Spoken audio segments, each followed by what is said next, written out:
सो कैसा क्या कहना चाहती है? फर्स्ट ऑफ ऑल कांग्रेचुलेशन, ये साल काफी खास रहा है आपके लिए और काफी कुछ नई नई चीजें आप लेकर आई और काफी पसंद किया गया आपको ये साल। So first of all congratulation. So क्या कहना चाहेंगे? फर्स्ट ऑफ ऑल ये लॉकडाउन है, सभी घरों में है, लगभग आज 4 महीने होने को है। तो पहले तो मुझे ये बताइए कैसे वक्त बिता रही हैं अपना?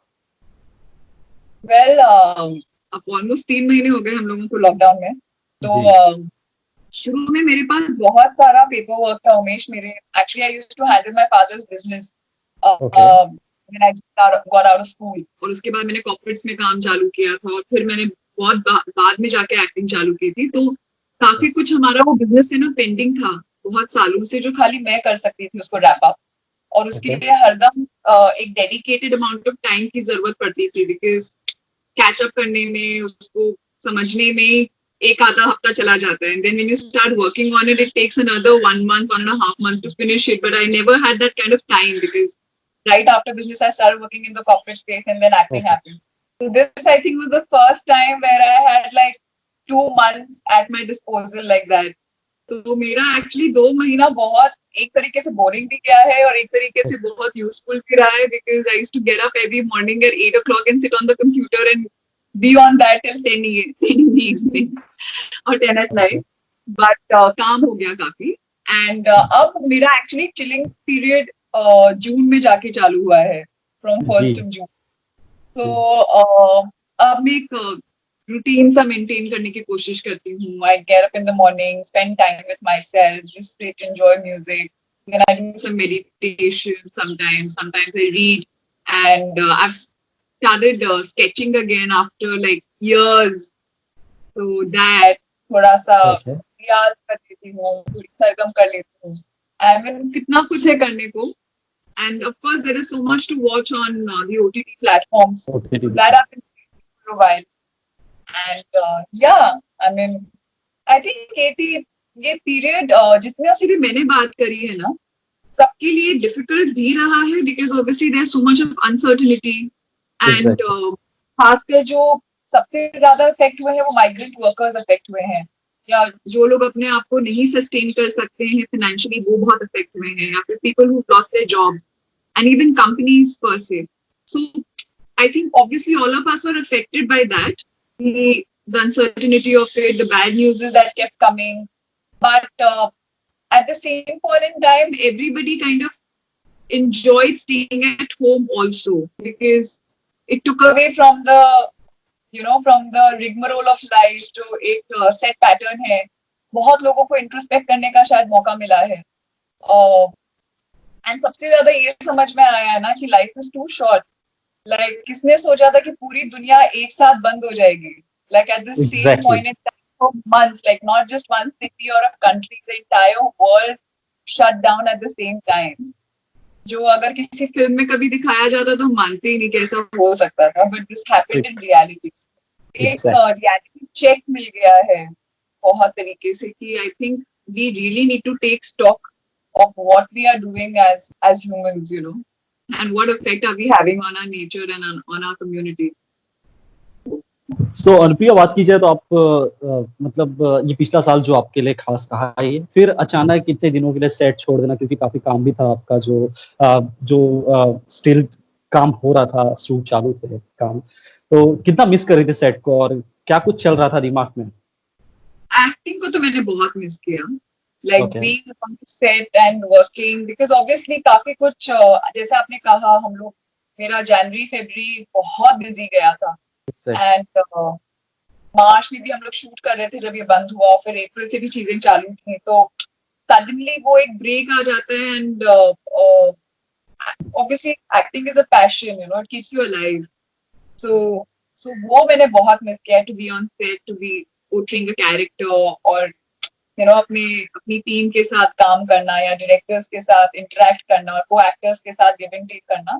But I mean I have always also been trying not to think about it so much, because it's really not in our control.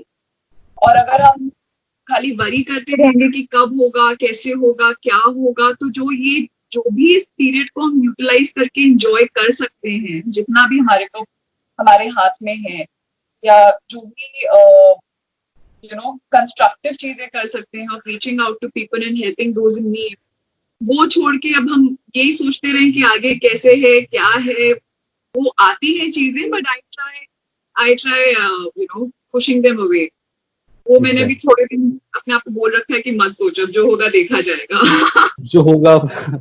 सो अनुप्रिया, अगर बात कीजिए आपके काम की, तो आपने जो भी अब तक फिल्में की है, सीरीज की है, या डिजिटली जो अभी आपने काम किया है, काफी मतलब कहा जाए चूजी रही हैं आप, या कहा जाए बहुत जल्दी आपने ये इंडस्ट्री में, या लोगों को क्या पसंद आएगा वो पसंद आप समझ गई हैं, आपने उस तरह अच्छा, आपने काम किया है। आप तो ऐसा ये कह रहे हैं क्या, तो मुझे बहुत अच्छा लग रहा है। नहीं, बेशक हर कोई ये कह रहा है, अनुप्रिया की बात होती है तो उनके स्किल्स हो या उनकी परफॉर्मेंस हो, हर कोई याद करता है। और सो ये प्रोसेस क्या होता है, कैसे जज कर लेती, कैसे पता चलता है आपको कि ये कैरेक्टर मेरे लिए बना, या मुझे ये करना है? आई थिंक ज्यादातर हम सारे एक्टर्स का प्रोसेस वो इंस्टिंक्टिव ही होता है।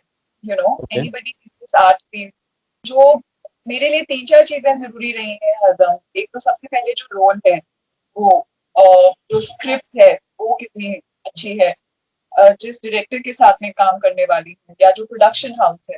ये तीन चार चीजें हैं, को एक्टर्स ये ओके। सब बहुत मैटर करता है।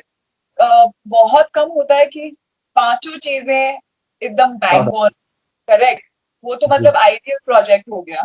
बट अगर दो से तीन फैक्टर्स भी ऐसे हैं जो आपको इंस्पायर करते हैं, एक्साइट करते हैं, so that's important. And finally I want to be working in what I want to see also, और ओके। जहां या तो मुझे लगे कि एज एन एक्टर या तो मैं ग्रो करूंगी, मुझे कुछ सीखने को मिलेगा, या फिर मैं ऐसे लोगों के साथ कोलैबोरेट करूंगी जिनके साथ मजा आएगा, या again I get to learn something from them. Many a times I do a project because I want to work with the director that's helping it. Many a exact times it's purely because of the role, or because I want to collaborate with someone. So okay. yeah, I mean, at the end of the day, it should be something that I'm happy doing. That's very important to me. Okay. Acting मैंने इसलिए choose की because this is a passionate field for me, and this is a choice, and it's not easy. So as long as I'm here, I definitely I want to be doing things that make me happy, that make me feel that yeah, I want to get up and go to the set for this. Anupriya, अगर बात कीजिए आज digital पे जितना आपने काम किया, लगभग काफी कम एक्ट्रेसेस ने इतना काम किया जितना डिजिटल में आप नजर आई हैं। अगर क्रिमिनल जस्टिस की बात हो या असुर की बात, जो काफी सेक्रेड गेम, तो मतलब क्या डिफरेंस होता है, किस तरह अलग है फीचर फिल्मों से डिजिटल प्लेटफॉर्म या वेब सीरीज, किस तरह डिफरेंट है, क्या बतौर एक्टर किस तरह देखती हैं आप? Actually, देखिए, I think Umesh, the main difference is that आपको फिल्म में 2.5 घंटे मिलते हैं या 2 घंटे मिलते हैं एक स्टोरी बताने के लिए. On ji. the digital front, you get 10 hours to tell the same story. So obviously the characters are much more defined, you know, and the camaraderie between the characters is also that much more interesting. आप काफी ज्यादा details और nuances में जा सकते हैं किसी भी स्टोरी के. उसके सिवाय as an actor you approach both film and web in the same way, with the same integrity and the same sort of sincerity also, उसमें कुछ खास डिफरेंस है नहीं. एंड खासकर जो मैंने काम किया है वेब में अभी तक, वो सब ज्यादातर फिल्म सेंसिबिलिटीज वाले लोगों के साथ ही किया है. उन प्रोजेक्ट्स को बहुत अच्छी तरह से माउंट किया गया है, काफी लार्ज स्केल प्रोडक्शन पे काम किया है.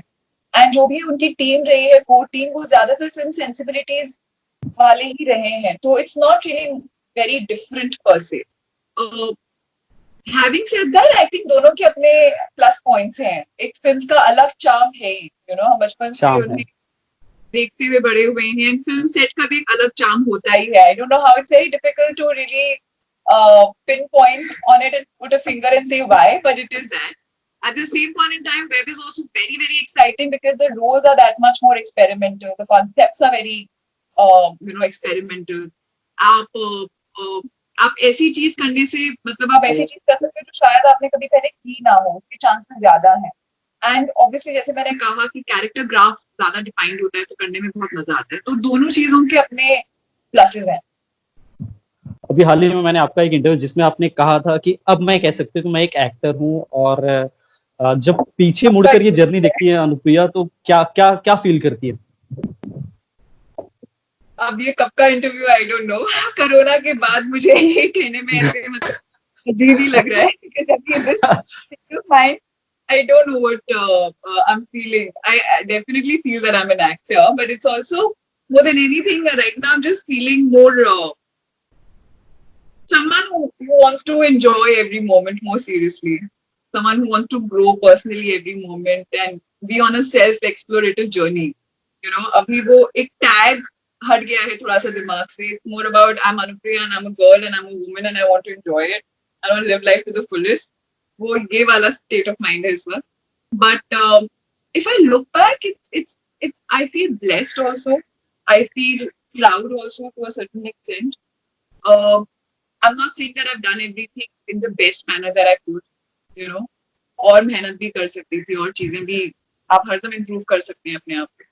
बट खुशी की बात ये है कि कमिंग फ्रॉम अ प्लेस जहाँ मुझे कुछ भी नहीं पता था इस इंडस्ट्री के बारे में. There was I didn't have friends who could guide me. I didn't have any family member और एनीबडी एट ऑल. मतलब वो होते हैं ना जो स्क्रैच से आपको पता नहीं रहता कि कहाँ ऑडिशंस होते हैं, कहाँ कैसे काम होता है, किस तरह का काम आपको लेना चाहिए. और हर स्टेज पे एक लर्निंग कर्व होता है. आप जैसे काम करते जाते हो ऐसा नहीं कि आपकी लर्निंग इजी होती जाती है. It becomes more difficult because every time you're faced with new struggles or new challenges. So it's been and acting honestly, at least as an actor, your journey it's a profession which requires a lot of perseverance, a lot of discipline, and keeping your mind positive and एक जो आपकी dedication और passion के लिए वो जो एक होता है ना जुनून, वो बहुत ज्यादा जरूरी है इस फील्ड में. और आपको काफी कुछ सिखा जाता है as a person. So I think जब I look back, I feel good about these things, that I've been able to survive this far and do some credible work. But at the same point in time, अभी बहुत कुछ है करने को. बहुत कुछ है. Like अभी I know कि the journey is not even yet started in some sense. It's just maybe 10-20%. So there is so much more to explore and learn and live. If I really have to live this field of being an actor and this life of being an actor, there is so much more to do. So yeah, I mean, अभी तो शुरुआत है. अभी तो शुरू काफी बाकी picture अभी बाकी है. सो अनुप्रिया, अगर बात ये जो लास्ट मंथ रहा है का बॉलीवुड के लिए काफी डिफिकल्ट रहा है, क्योंकि हमारे साथ हमारे बीच रहने वाले काफी सीनियर एक्टर्स या इरफान सर की बात हो, ऋषि सर, वाजिद की बात हो, या सबसे शॉकिंग था सुशांत.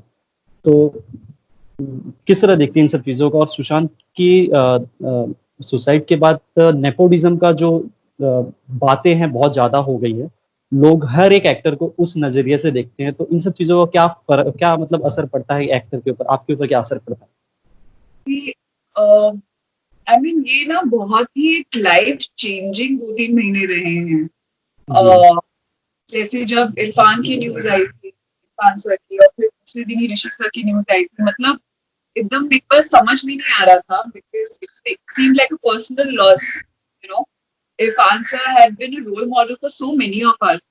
और हम जैसे एक्टर्स जो हरदम एक रियल सिनेमा करना पसंद करते हैं, या उस बैकग्राउंड से आते हैं जहाँ अगेन कोई कुछ पता नहीं होता. when you see Irfan who's created such a legacy of work, and उन्होंने खाली इंडिया में नहीं बाहर भी उतना काम किया है और इस तरह की छाप छोड़ के गए हैं, सारा कुछ खुद किया है.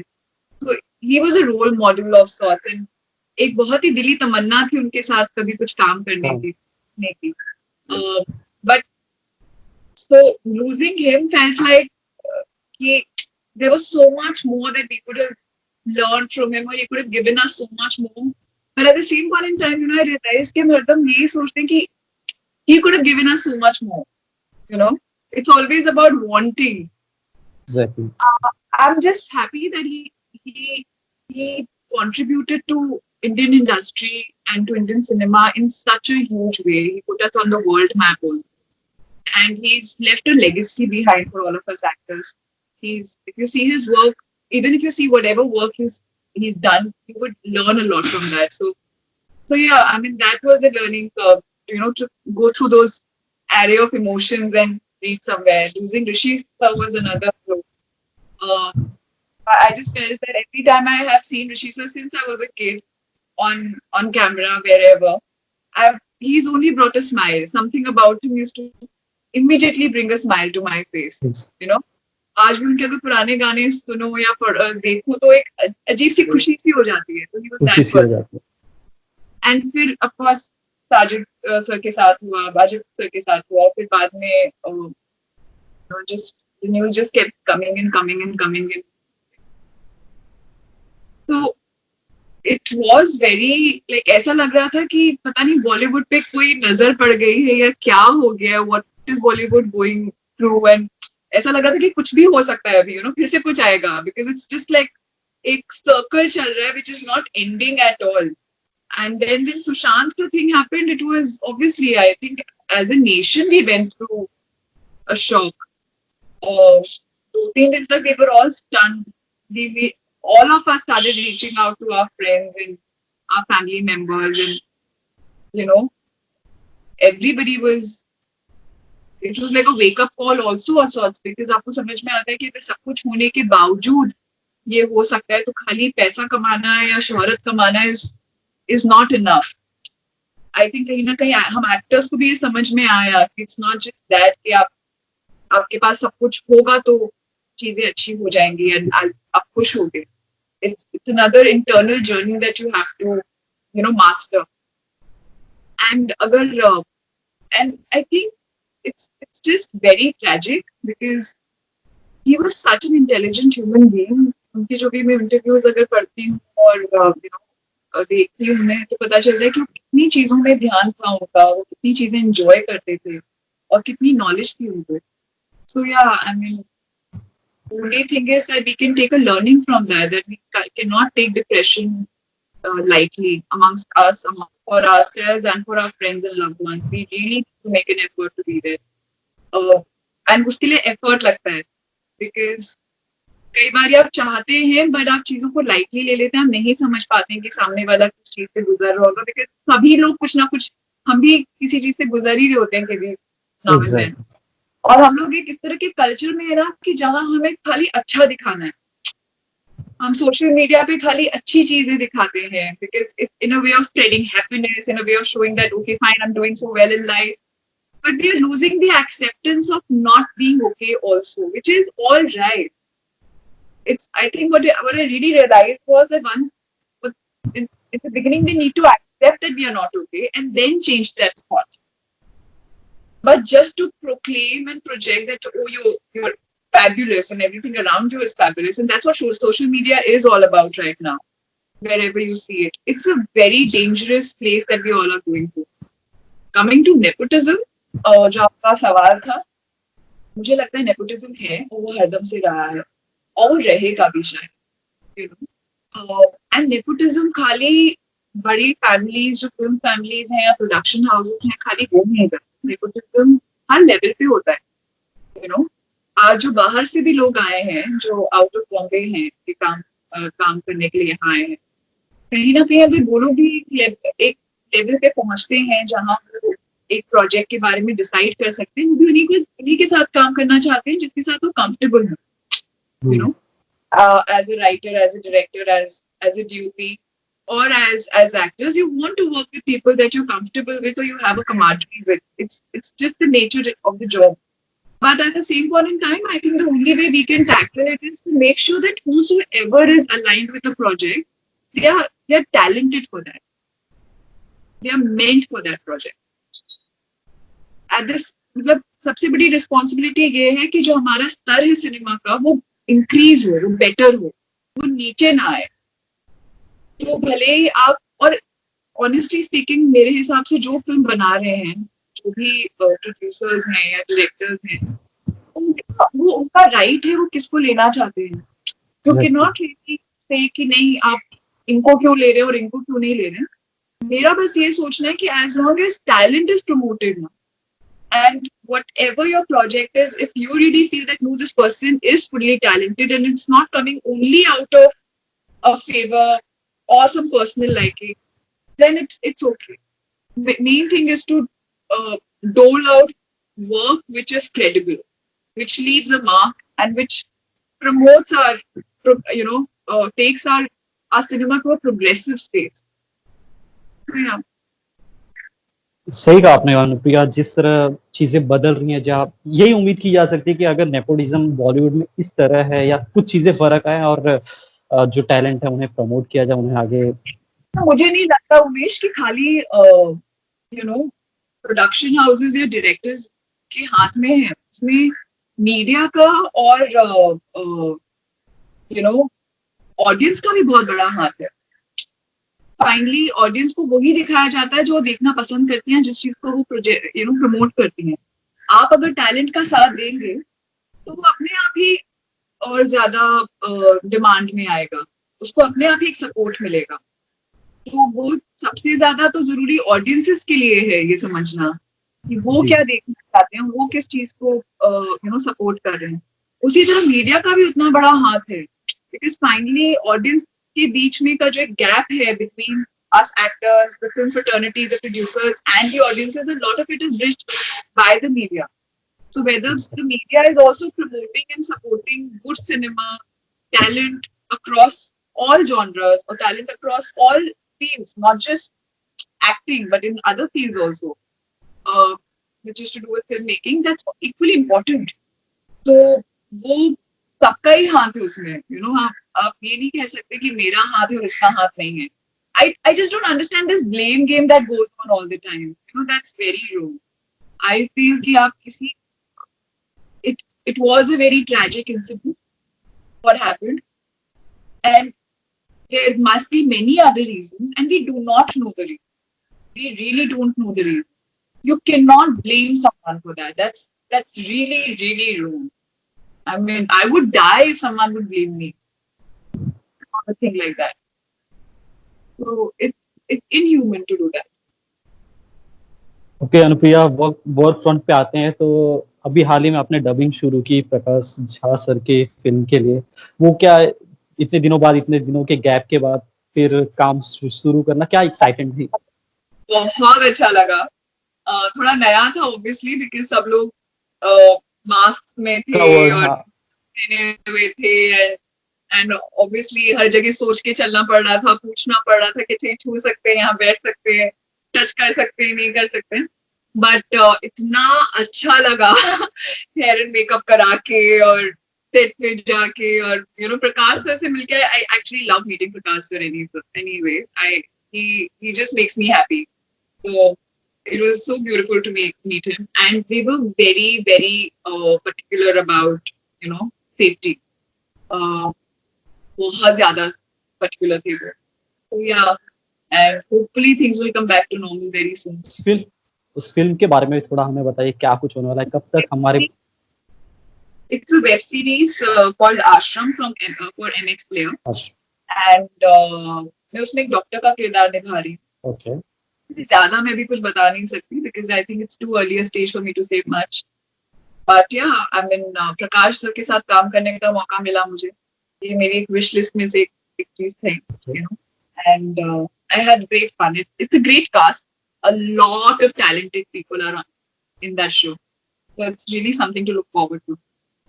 अनुप्रिया, अब तक जो आपने काम किया है, जैसा कि खैर हम सभी को पसंद आया, हर किसी को पसंद आया, तो आने वाले दिनों में मतलब क्या एक मतलब लिस्ट है कि ये इस तरह की कोई फिल्म करनी है, या इस एक्टर के साथ कोई फिल्म करनी है, इस डायरेक्टर के साथ कोई फिल्म करनी है, ऐसा कुछ विश है? ये तो मतलब 4 घंटे लग जाएंगे। बट मैंने अभी तक इंटेंस रोल्स बहुत ज्यादा की, तो मैं अब रोमांटिक रोल्स भी करना चाहती हूँ, और कॉमेडी ट्राई करना चाहती हूँ। Never tried comedy. दूसरा, मुझे रूरल कैरेक्टर्स और पीरियड फिल्म्स बहुत पीरियड जो कैरेक्टर्स होते हैं और रूरल कैरेक्टर्स होते हैं फिल्म्स होती हैं, वो मुझे हरदम से बहुत इंटाइज करती हैं। तो मैं उस सेगमेंट में कुछ इंटरेस्टिंग काम करना चाहती हूँ जो इतना छाप छोड़ के जाए। Smita Patil and Shabana Azmi ma'am and Rekha have always been my idol. So जैसे गुमराह जान जैसे फिल्म है, वो I would love to play something like that अगर मुझे कभी एक मौका मिले। तो या आई मीन विश लिस्ट तो बहुत बड़ी है, एंड लेट्स सी। जो डायरेक्टर प्रोड्यूसर वो देखते हुए इंटरव्यू, तो वो जरूर आपको एक बार इमेजिन करेंगे इस रोल में, इस किरदार में। और अब मैंने यूनिवर्स में डालना चालू कर दिया है कि क्या किस तरह कोई चाहिए। किरदार। जी। हाँ, सो जाते जाते क्या कहना चाहेंगे आपकी जो ऑडियंस है, आपके जो फैन है, और आज जो लॉकडाउन में अपने घरों में, उन्हें कुछ क्या मैसेज देना चाहेंगे, क्या संदेश देना चाहेंगे आप? First of all I only want to thank everybody. हम लोग जो भी कर पा रहे हैं उसमें आप लोगों का बहुत बड़ा हाथ है, and thank you so much for appreciating my work and for supporting me. I mean, the messages that I get, they are things that sustain us every day in day out. वही चीजें जो हम लोगों को आगे encourage करती है, और इतने प्यारे messages आते हैं, और इतना I mean इतनी well wishes के साथ आते हैं, which is very heartwarming. So thank you so much for giving that love and support. And दूसरा, I would just want to say कि ये 2-3 महीना हमारे लिए, I think it's a sign to the universe कि हमें बहुत जरूरत थी एक वेकअप कॉल की। एंड आई जस्ट होप कि हम सबने कुछ कुछ सीखा हो, और कुछ कुछ चीजों को जो सीखे हैं उनको इम्प्लाई जरूर करें, खाली 1 हफ्ता या 2 हफ्ता नहीं, मतलब आगे काफी अरसे तक, बिकॉज वो बहुत जरूरी है। It's going to be a task, it's not easy, because ये डर मुझे भी है कि जहाँ चीजें नॉर्मल होंगी we be back to our ways, but I think it's very important for us to remember day in and day out to be a little careful about us, environment, careful about the earth as a whole, and be compassionate to one another. I mean, the main thing that's important is to be compassionate, to give each other a chance, and to not think that anyone else is there to get you. We're all together in this entire situation, and even after this, so just let's love, just try and be compassionate. Yeah. Thank you so much Anupriya. Hope कि अगली बार जब मुलाकात हो, अगली बार जब interview, हम सामने सामने की तरह बैठकर इंटरव्यू करें, पहले की तरह। Thank you so much. Thank you. Bye. Take care.